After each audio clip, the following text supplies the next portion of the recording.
Star Pakistan news के साथ मैं हूं राहिला खान। खबर शामिल करते हैं स्टार पाकिस्तान न्यूज के रिपोर्टर फकर चौहान। आइए।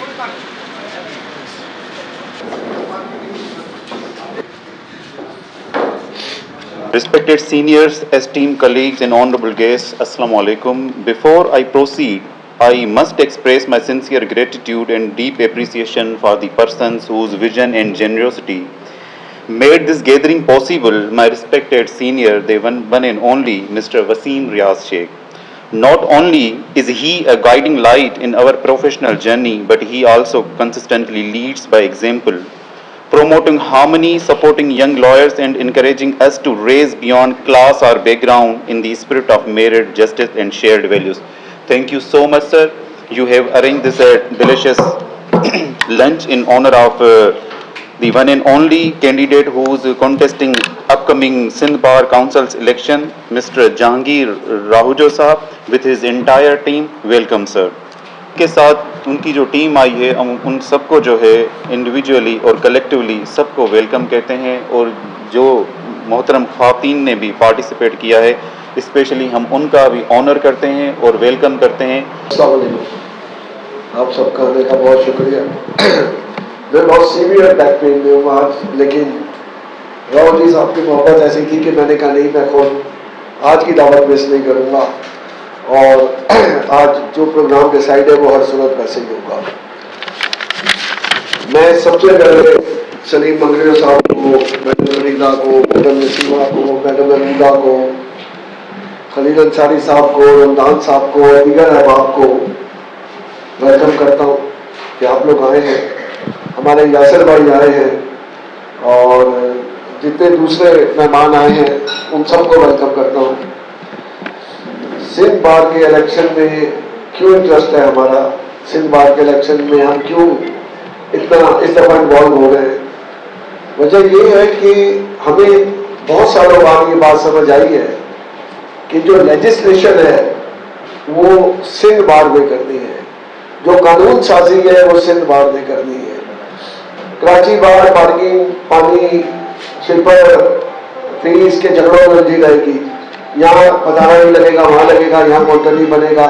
हाईकोर्ट बार के अपने पास इस किस्म के मसाइल है, लेकिन कानून साजी का इख्तियार सिर्फ सिंध बार को है। और अगर हम सिर्फ चॉइस बेस पे किसी कैंडिडेट को सिलेक्ट करके भेज देंगे सिंध बार में, तो फिर कोई कानून साजी नहीं हो सकती। हम किसी दोस्त को अप्लाई जरूर कर सकेंगे, लेकिन जहांगीर साहब के आने से कम एक इत्मीनान है, एक ऐसा आदमी आएगा जो कानून साजी में इंटरेस्ट लेगा, जिसका पहला इंटरेस्ट ये होगा कि कानून साजी हो, ऐसे लॉज बने, सीआरपीसी में क्या चेंजिंग रिक्वायर्ड है, सीपीसी में क्या चेंजिंग रिक्वायर्ड है, मिनिस्ट्री ऑफ लॉ को कैसे हैंडल करना है, और ऊपर ऐसे कानून साजी कैसे होनी है कि मुखला को कुछ मिले।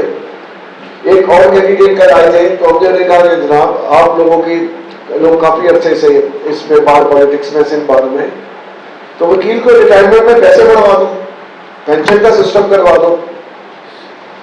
अगर ये करना है तो ये दो काम करें ना मुखला के लिए। हम जो है वो इस बात को कंसिडर ही नहीं करते हैं कि रिटायरमेंट में वकील को कितने पैसे मिलने चाहिए। हम आज 5-7 लाख रुपए को लेके बैठे हुए हैं, हाईकोर्ट का क्लर्क रिटायर होता है तो 1.5 लाख रुपए लगे होता है, ऐसे ही मंगरे साहब हाईकोर्ट का क्लर्क। तो आप अंदाजा करें कि हम लोगों में से किसी आदमी की वर्थ उससे ज्यादा नहीं है क्या। खलील साहब ने बहुत अच्छी बातें कही, और होना भी यही चाहिए कि एक प्रोफेशनल आदमी की तवक्कुआत जो है वो अपने मुंतखब ओहदेदार से अपने लिए कभी नहीं होती, बल्कि वो इंस्टीट्यूशन के लिए होती हैं, इंस्टीट्यूशन के मेंबरान के लिए होती हैं, उस कौम के लिए होती हैं। इसके अलावा कभी उसकी तवक्कुआत नहीं होती। और यही चीज़ हमने हमेशा खलील अंसारी साहब में देखी कि इन्होंने कभी भी अपने पर्सनल मामलात के लिए मेरे पास नहीं आए। मैं 2014 में सेक्रेटरी रहा, 17 में प्रेसिडेंट रहा, 22 में दोबारा प्रेसिडेंट रहे, लेकिन हमेशा जब भी इनकी मुलाकात होती थी, और अक्सर मुलाकात इनकी जहांगीर राहुल साहब के साथ ही जो है ना वो आते थे। तो इसी तरह से हमारे जितने जो है ना ग्रुप के अंदर नवेद अहमद खान साहब बैठे हैं, हमारी पूरा साल जो है वो इलेक्शन में जदोजहद करते हैं, साथ रहते हैं, लेकिन जब इलेक्ट हो जाते हैं तो कभी बाहर के ऑफिस के अंदर तशरीफ नहीं लाते। क्यों? कि मकसद जो है वो यही है कि जी हमने जो जदोजहद की है वो जदोजहद किसी पर्सनल मकसद के लिए नहीं की, बल्कि एक कौमी मकसद है, एक इंस्टीट्यूशन के लिए मकसद है, एक वकला बिरादरी के लिए मकसद है, इसके अलावा कोई और मकसद नहीं। और जब यही होता है तो फिर हमारी पूरी टीम का जब इलेक्शन ख़त्म हो गया तो उनका काम ख़त्म हो जाता है। फिर वो कहते हैं जी ये उम्मीदवार जिसको हमने मुंतखब किया ये हमारे लिए डिलीवर करे। और आपने देखा कि जब भी आपने मसलियत से पाक क़यादत को मुंतखब किया उन्होंने डिलीवर किया, चाहे वो हमारी शक्ल में हो या हमारे दोस्तों की शक्ल में। हमेशा हमने कोशिश की कि बार के तक़द्दुस को बहाल करें, बार के मामलात को हल करें, वकला को दरपेश मसाइल जो कि बहुत पुराने मसाइल हैं, इन सारे मसाइल को अगर आप देखेंगे तो वो 1 बाय 1 हमने उनको हल किया। और इसी जज्बे के साथ जो इस दफ़ा हमने अपने ग्रुप के तहत जो मुंतखब किया सिंध बार कौंसिल के लिए, वसीम साहब जो मेरे बड़े भाई हैं, मेरी बहनों, नवीद आफरीदी साहब advocate supreme court, Munir Khan, Khalil Ansari साहब जो मेरे साथ यूनिवर्सिटी में साथ रहे, तरीक़ों में साथ रहे, तंजीमों में साथ रहे, और इनका किरदार भी एक बावकार किरदार रहा। 40 साल से मेरे दोस्त हैं। मेरे नौजवान साथियों मोहम्मद अली शाहवानी साहब, उबैदुल्ला मलिक साहब, हमारे बबरू साहब, आसिफ साहब और मेरी बहनों, आप सबको मेरा सलाम। सबसे पहले तो मैं आपका तारुफ कर रहा हूँ, अपना कराना चाहता हूँ जो मैंने अभी तक किसी तकरीर में नहीं किया। और वो तारुफ मेरे दोस्त ने एक नज़म पढ़ी इधर, शायद अभी उन्होंने बनाई होगी, और मैं भी एक छोटा मोटा शायर हूँ, तो मेरे में 4 लाइनों में इन्होंने हुक्म दिया है, 4 लाइनों में तारीफ करूँगा। ये चोटसुटरा मैंने अभी बनाया है। मजलूम की आह से निकली हुई आवाज़ हूँ मैं, मजलूम की आह से निकली हुई आवाज़ हूँ मैं, और राह जंग में बजने वाली साज हूँ मैं। आओ मेरा साथ दो मेरे दोस्तों, आओ मेरा साथ दो मेरे दोस्तों, राहू जो बार के लिए कारसाज हूँ मैं। हम कोशिश करेंगे कि पहले सीनियर तो अपने पांव पे खड़े हो चुके अपनी तकालीफ देख के किसी भी तरह, लेकिन नौजवान वकील जो नया आता है वो बड़ी कश्मकश में होता है कि वो वहाँ पाँव पे खड़ा रह भी सकेगा या वापस चला जाएगा। और कई दोस्त वापस चले भी जाते हैं क्योंकि वो उन कुछ जिन उम्मीदों से आते हैं वो उम्मीदें उनकी पूरी यहाँ नहीं होती। तो हम चाहेंगे तो पहले 5 साल वाली फीस जो है नए एनरोल वकील की माफ़ हो, ताकि वो अपना वोट का तकद्दुस रखे, मेरिट पे वोट दे, किसी के साथ न बढ़ा के वो को न कहे कि मेरी फीस क्लियर करा। दूसरा काम हम ये करेंगे, यहाँ मोहम्मद सलीम मंगरू साहब और हम डिस्कस करते रहते हैं कि सिंध बार काउंसिल का यहाँ पर प्लाट पड़ा हुआ है, उस पर हम एक कई मंजिला इमारत बनाएंगे जिसमें 2 मंजिलें आपके क्लब के लिए होंगी, और वो क्लब ये लायर क्लब की तरह नहीं होगा कि आप अपने पैसे दे के बच्चों की शादियाँ कराएं।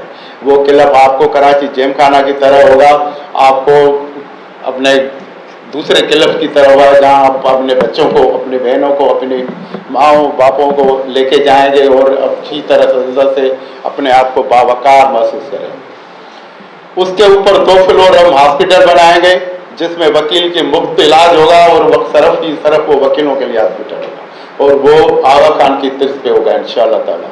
दूसरी बात,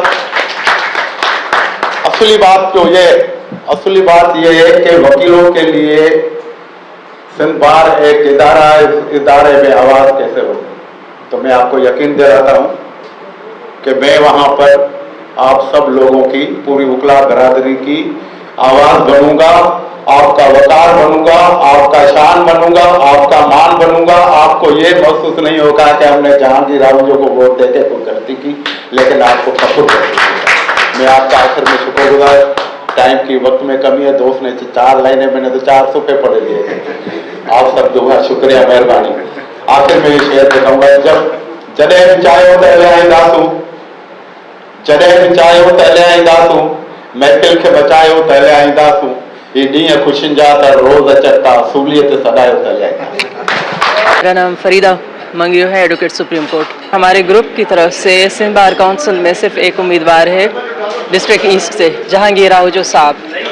तो उनका जो है वो अभी इलेक्शन है और माशाल्लाह से वो एक जो है एक्टिव हैं और उनका जो है ताल्लुक़ दरअसल तदरीस से भी है और बार पॉलिटिक्स से वो पिछले जो है 2 दहाइयों से ऊपर जो है वो बार पॉलिटिक्स में जो है वो है शामिल हैं और उनका किरदार माशाल्लाह एक बड़ा ही अच्छा है कि बाकिरदार आदमी है, इंटेग्रिटी वाले हैं और बार के जो है वक़ार के लिए हमेशा उन्होंने आवाज़ उठाई है और वो मसलहत से पाक है। ऐसा नहीं है कि वो जो है कि किसी मसलहत में आके वो बार की जो लिए जो है इंसाफ के लिए बात करने से गुरेज रहे हों, ऐसा कभी भी नहीं हुआ है। और उनका ताल्लुक़ हमारे ग्रुप से है जिसका पहचान ही है कि welfare of the bar members और इंशाल्लाह वो जो है मुंतखब होके वो न सिर्फ हम सब वकला की आवाज़ बनेंगे बल्कि बार के काउंसिल में जो है अपना भरपूर किरदार अदा करेंगे कि बार काउंसिल के जो मकासद हैं उस पर जो चल सके, जिसमें जो है वकला के लिए ख़ास तौर पे जो यंग वकला हैं और जो हमारे जो बुज़ुर्ग मतलब कि सीनियर मेंबर्स हैं जिनका जो है वो रिटायरमेंट के हवाले से जो मसले मसाइल होती हैं तो उनमें भी उनका बहुत अच्छा एक मंशूर लेके आ रहे हैं और इंशाल्लाह वो मुंतखब होकर अपना इन मंशूर पे अमल दरामद होंगे और इंसाफ के लिए और बार के लिए और आइन व कानून की बालादस्ती के लिए वो इंशाल्लाह अपना आवाज़ बुलंद करेंगे। जहाँ तक आपने रिटर्नशिप की बात की है, रिटर्नशिप यहाँ है ही नहीं। ये सारे सियासी दोस्त वोटों के हासिल करने के लिए नौजवानों को उड़ाड़े लपे देते हैं कि हम आपको रिटर्नशिप देंगे। रिटर्नशिप खाली है ही नहीं। यहाँ पर जो पुराने फर्म है, किसी के पास 200 रिटर्नशिप पड़ी है, किसी के पास 80 रिटर्नशिप पड़ी है। अभी जो हमने एक पिटीशन फाइल की है इस रिटर्नशिप के हवाले से, उसमें मैं खुद पिटीशनर हूँ और मोहम्मद सलीम मगरब साहब भी उसमें पिटीशनर हैं। उसमें भी हमने ये इस्ता दी कि जितनी कंपनीज हैं आप में रिकॉर्ड दिया जाए। उस रिकॉर्ड के तहत जब रिकॉर्ड आया कि हमें बड़े हैरत और अफसोस हुआ, ये जो बड़े बड़े फर्म है, बड़े बड़े नामवर किस्म के, उनके पास है अब जूनियरों के नामों से, दूसरों के नामों से कई रिटर्नशिप उनके पास पड़ी हैं। अब रिटर्नशिप फैक्ट्रियाँ इधर जितनी हैं उतनी रिटर्नशिप वो ले चुके। अब नई फैक्ट्रियाँ बन नहीं रही, अब वो छोड़ें तो नौजवानों को मिले ना, असली बात ये है। तो रिटर्नशिप का सवाल करना और सब रिटर्नशिप के जब काम का क्लेम करना कि मैं कि वो नौजवानों को रिटर्नशिप नहीं, न मेरे हाथ में ना खाली है। बाकी वकला के लिए कोई इनफरादी काम हम नहीं कर सकते। जितना भी होगा उनके वकार के लिए उनके आवाज़ बनेंगे, उसको अपने पाँव पे खड़ा करेंगे। रिटर्नशिप का बेकारी हम वकील को नहीं बनाना चाहते कि वटी 15-20 हज़ार रिटर्नशिप लेके घर जाके सो के जाए। हम चाहते हैं कि इदारे बनाएं, लाइब्रेरियाँ बनाएं, ट्रेनिंग सेंटर बनाएं, ताकि वकील हमेशा के लिए किसी का मोहताज न रहे, अपने पाँव पे खड़ा रहे और शान और मान से वकालत करे। Receive the bouquet from Miss Advocate Aksham.